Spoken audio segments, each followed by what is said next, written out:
अस्सलाम वालेकुम, hello everyone and welcome back to JK Civil Services. आज हम जिस टॉपिक का रिवाइज करने जा रहे हैं वो है वाटर पॉल्यूशन। ठीक है, जैसे आपने वाटर पॉल्यूशन में पढ़ा होगा, वाटर पॉल्यूशन क्या होता है जब हम वेस्ट को डिस्चार्ज करते हैं कहाँ पे, वाटर बॉडीज में। ठीक है, उससे क्या हो जाता है, जो वाटर होता है वो हमारे यूज के लिए अनहेल्दी हो जाता है, अनफिट हो जाता है। ठीक है, और अगर हम उसको यूज करेंगे तो क्या हो जाता है, हमारे अंदर वेरियस डिजीजेस हो सकती है, एनिमल्स पे इफेक्ट पड़ सकता है, प्लांट्स पे इफेक्ट पड़ सकता है, और जो एक्वाटिक ऑर्गेनिजम्स हो सकते हैं अफेक्ट हो सकते हैं। ठीक है, क्विकली इसलिए जा रही हूँ बिकॉज ये हमारा रिवीजन सीरीज है और ये आपने ऑलरेडी पढ़ा है। ठीक है, अब जो वाटर पॉल्यूशन के सोर्सेज है उसको हम मेनली डिवाइड करते हैं टू टाइप्स में। ठीक है, one is the point source and second one is the non point source. ठीक है, पॉइंट सोर्स क्या होता है, जहाँ पे हमें पता होता है कि जो पॉल्यूशन होता है वो कहाँ से अराइज होता है। ठीक है, फॉर एग्जाम्पल एक फैक्ट्री है, वहां से एक पाइपलाइन आ रही है और वो कहाँ जा रही है, रिवर में जा रही है। ठीक है, तो यहाँ पे हमें पता है जो डिस्चार्ज अराइज हो रहा है वो कहाँ से अराइज होता है, एक फैक्ट्री से। ठीक है, it's called as point source, क्योंकि इसमें जो पॉल्यूशन अराइज होता है वो एक मेन पॉइंट से अराइज होता है। ठीक है, दूसरा क्या होता है, non point source.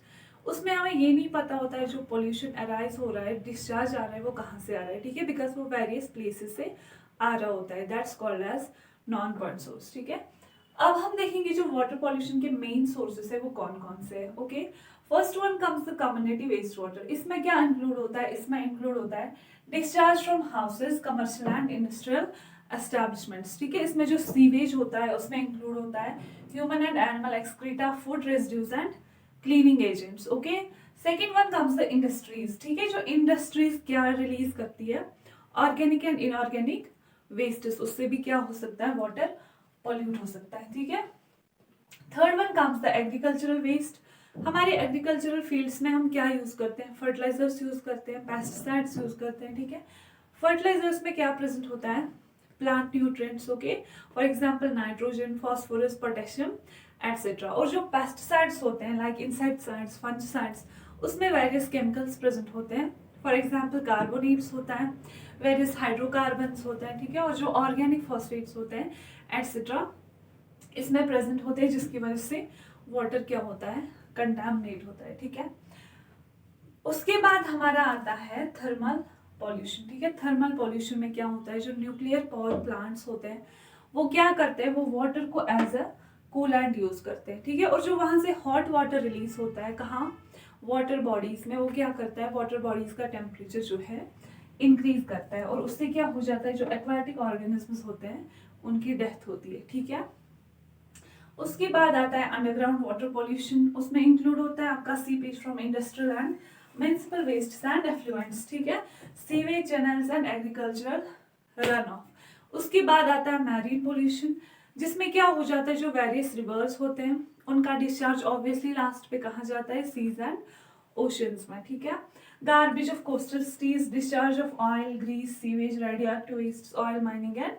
Oil spills. जो ऑयल स्पिल्स होते हैं one of the most dangerous water pollutants होते हैं। क्यों, ऑयल जो स्प्रेड होता है सरफेस, वाटर की सरफेस पे, क्योंकि ऑयल की डेंसिटी वाटर से कम होती है। ठीक है, और ये क्या करता है, ये फ्लोट करता है सरफेस वाटर पे, जिसकी वजह से वेरियस नेगेटिव इफेक्ट्स होते हैं। ठीक है, ये हो गए आपके main sources of water pollution. Okay, now we will revise the effects of water pollution. जो वाटर पॉल्यूशन के इफेक्ट्स होते हैं वो क्या क्या होते हैं, पहले हम देखते हैं जो एक्वाटिक इकोसिस्टम होता है उस पर क्या इफेक्ट होता है, किसका, वाटर पॉल्यूशन का। ठीक है, it reduces the dissolved oxygen content of the water bodies. जो हमारी वाटर बॉडीज में ऑक्सीजन प्रेजेंट होता है उसको हम क्या कहते हैं, डिजॉल्व्ड ऑक्सीजन। ठीक है, वाटर पॉल्यूशन क्या करता है, उस डिजॉल्व्ड ऑक्सीजन को रिड्यूस करता है। ठीक है, जो वेरियस केमिकल्स होते हैं लाइक बायोसाइड्स होते हैं, पॉलीक्लोरिनेटेड बाइफिनाइल्स होते हैं, हैवी मेटल्स होते हैं, ये क्या करते हैं, सेंसिटिव एक्वाटिक ऑर्गेनिजम्स को एलिमिनेट करते हैं। Okay, water having dissolved oxygen less than 8 milligrams per litre is considered as contaminated. जो वाटर जिसमें dissolved oxygen content less than होगा 8 मिलीग्राम्स पर लीटर, उसको कंसिडर किया जाता है contaminated. Okay, and the water having dissolved oxygen less than 4 milligrams per liter is considered as highly polluted। वो वाला water जिसमें dissolved oxygen less than होगा 4 milligrams per liter उसको कंसिडर किया जाता है highly polluted। ठीक है, higher amount of waste increases the rate of decomposition and oxygen consumption, hence decreases the dissolved oxygen content. Obviously हमारे वाटर बॉडीज में क्या प्रेजेंट होते हैं, बैक्टीरिया, उनको ऑक्सीजन चाहिए होता है, किस लिए, ऑर्गेनिक वेस्ट को डिकम्पोज करने के लिए, उनको डिग्रेड करने के लिए, ठीक है।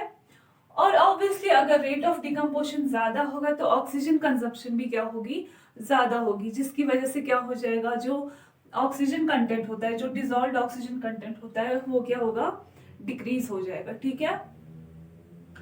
अब हम आते हैं बायोलॉजिकल ऑक्सीजन डिमांड पे। ये क्या होता है, जैसे कि मैंने आपको कहा वाटर बॉडीज में क्या प्रेजेंट होते हैं, बैक्टीरिया, उनको जो ऑक्सीजन चाहिए होता है, किस लिए, ऑर्गेनिक वेस्ट को डिग्रेड करने के लिए, उस ऑक्सीजन डिमांड को हम बोलते हैं बायोलॉजिकल ऑक्सीजन डिमांड, और it's also called as biochemical oxygen demand. इसको हम बायोलॉजिकल ऑक्सीजन डिमांड भी कहते हैं, इसको हम बायोकेमिकल ऑक्सीजन डिमांड भी कहते हैं। ये क्या होता है, जो बैक्टीरिया को ऑक्सीजन चाहिए होता है, किस लिए, ऑर्गेनिक वेस्ट को डिकम्पोज करने के लिए, उसको हम बोलते हैं बायोलॉजिकल ऑक्सीजन डिमांड, ठीक है। Water polluted by organic waste is measured in terms of biological oxygen demand. यहाँ पे आपको एक चीज याद रखनी है, इसमें सिर्फ ऑर्गेनिक वेस्टेस इंक्लूड होते हैं, ठीक है। जो वाटर पॉल्यूशन किस वजह से होगा, ऑर्गेनिक वेस्ट की वजह से होगा, उसको हम मेजर करते हैं in terms of biological oxygen demand, okay. It is expressed in milligrams of oxygen present in 1 litre of water, ठीक है। कितना मिलीग्राम्स ऑफ ऑक्सीजन प्रेजेंट होगा 1 लीटर ऑफ वाटर में, okay. Biological oxygen demand is inversely proportional to the dissolved oxygen. Obviously जब बायोलॉजिकल oxygen डिमांड ज्यादा होगी, जब बैक्टीरिया को ज्यादा ऑक्सीजन चाहिए होता है, किस लिए, ऑर्गेनिक वेस्ट को डिकम्पोज करने के लिए, तो क्या होगा, ऑब्वियसली जो डिसॉल्व्ड ऑक्सीजन कंटेंट होगा वो डिक्रीज हो जाएगा, ठीक है। It's not a reliable method to measure the water pollution. ये एक रिलायबल मेथड नहीं है, किस लिए, वाटर पॉल्यूशन को मेजर करने के लिए। क्यों, क्योंकि इसमें सिर्फ हम मेजर कर सकते हैं जिनको ऑर्गेनिक वेस्ट की वजह से जो पॉल्यूशन होता है, इसमें सिर्फ हम उसको मेजर कर सकते हैं, ठीक है। उसके लिए हमारा एक दूसरा मेथड आता है जिसको हम कहते हैं केमिकल ऑक्सीजन डिमांड। इसमें क्या होता है, जो ऑक्सीजन चाहिए होता है, किस लिए, oxidation of organic waste plus oxidation of inorganic waste, उसको हम कहते हैं केमिकल ऑक्सीजन डिमांड, ठीक है। इसमें दोनों चीजें इंक्लूड होती है, ऑर्गेनिक भी और इनऑर्गेनिक भी, ठीक है। इसमें हम मेजर कर सकते हैं उस वाटर पॉल्यूशन को जो किससे होता है, ऑर्गेनिक प्लस इनऑर्गेनिक वेस्ट से, okay. Next one comes the effects of water pollution on human health, ठीक है। ह्यूमन हेल्थ पे क्या इफेक्ट पड़ता है, किसका, वाटर पॉल्यूशन का। हमारी वाटर बॉडीज में क्या होता है, वेरियस पैथोजेंस प्रेजेंट होते हैं, जिसकी वजह से वेरियस वाटर बॉर्न डिजीजेस होती है। उसमें आपकी एग्जांपल्स आती है कॉलेरा, टाइफाइड, जॉन्डिस एटसेट्रा, ठीक है।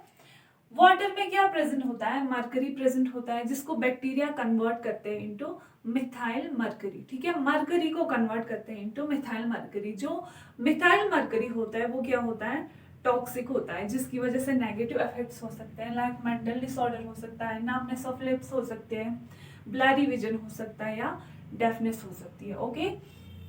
मरकरी से रिलेटेड एक पर्टिकुलर डिजीज होती है जिसको हम मिनीमेटा डिजीज कहते हैं, ठीक है। ये कहाँ पे हुई थी, ये जापान में हुई थी। जापान में एक कंपनी थी जो क्या करती थी, जो लिक्विड क्रिस्टल्स को सिंथेसाइज करती थी, ठीक है।